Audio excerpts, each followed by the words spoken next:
ರಾಜಕಾರಣಿ, ಸಮಾಜವಾದಿ, ನಿಮಗೆ ಜಾತಿ ಜನಸಂಖ್ಯೆಗೆ ಅನುಗುಣವಾಗಿ ಮೀಸಲಾತಿ ಬೇಕು ಅನ್ನುವಂತ ಒಂದು ಸಂಕಲ್ಪದಲ್ಲಿರ್ತಕ್ಕಂಥ ಮುಖ್ಯಮಂತ್ರಿ ಸಿದ್ದರಾಮಯ್ಯನವರೇ, ನೀವು ನಿಮ್ಮ ಕಾಲದಲ್ಲಿ ಮಾದಿಗರಿಗೆ ಮೀಸಲಾತಿಯನ್ನು ಕೊಟ್ಟು ಈ ಸಮಾಜದ ಋಣವನ್ನ ಈ ಸರ್ಕಾರ ತೀರಿಸಬೇಕಂತ ಹೇಳಿ ಈ ಸಮಾಜದ ಪರವಾಗಿ ನಾನು ಇವತ್ತ ಆಗ್ರಹ ಪಡಿಸ್ತಾ ಇದ್ದೇನೆ.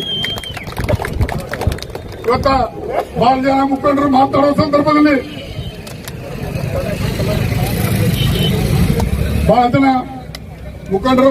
ಸಂದರ್ಭದಲ್ಲಿ ಸಮಾಜದ ಕಷ್ಟಗಳನ್ನ ಇವತ್ತು ಹೇಳಿದ್ದಾರೆ. ನಾನು ಈ ಸರ್ಕಾರಕ್ಕೆ ಎಚ್ಚರಿಕೆ ಅಂತಾದ್ರೂ ತಿಳ್ಕೊಳ್ಳಿ, ಈ ಸರ್ಕಾರಕ್ಕೆ ಮನವಿ ಅಂತಾದ್ರೂ ತಿಳ್ಕೊಳ್ಳಿ.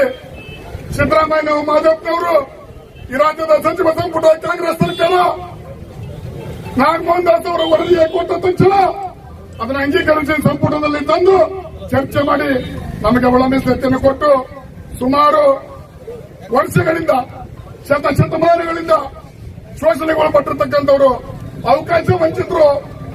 ಇದೇ ಮುಂದುವರಿತಕ್ಕೆ ಯಾಕಂದ್ರೆ ಮುಂದಿನ ತೀರ್ಮಾನಗಳಲ್ಲಿ ರಾಜಕೀಯ ಒಂದು ಮೆಚ್ಚಿಗೆಳ್ತಕ್ಕಂಥ ಆ ಒಂದು ಅವತಾರವನ್ನ ನೀವು ನೋಡ್ಬೇಕಾಗ್ತದೆ ಅನ್ನುವಂಥದ್ದು. ಯಾಕೆಂದ್ರೆ ಇವತ್ತು ಶಾಪಲ್ ಆಗ್ತಾ ಇದೆ, ಇವತ್ತು ಶವಾತಿ ಮಾಡ್ತಾ ಇದ್ದೀವಿ, ಇವತ್ತು ಜೀವ ಸರ್ಕಾರದ ಒಂದು ಶವಾತಿ ಯಾಕೆ ಇನ್ನೊಂದಕ್ಕೊಂದು ಮಾತಾಡ್ತಾ ಇದೀವಿ ಅಂತಂದ್ರೆ ಸ್ವಲ್ಪ ಅರ್ಥ ಮಾಡ್ಕೊಳ್ಳಿ ಅಂತಕ್ಕಂಥದ್ದು.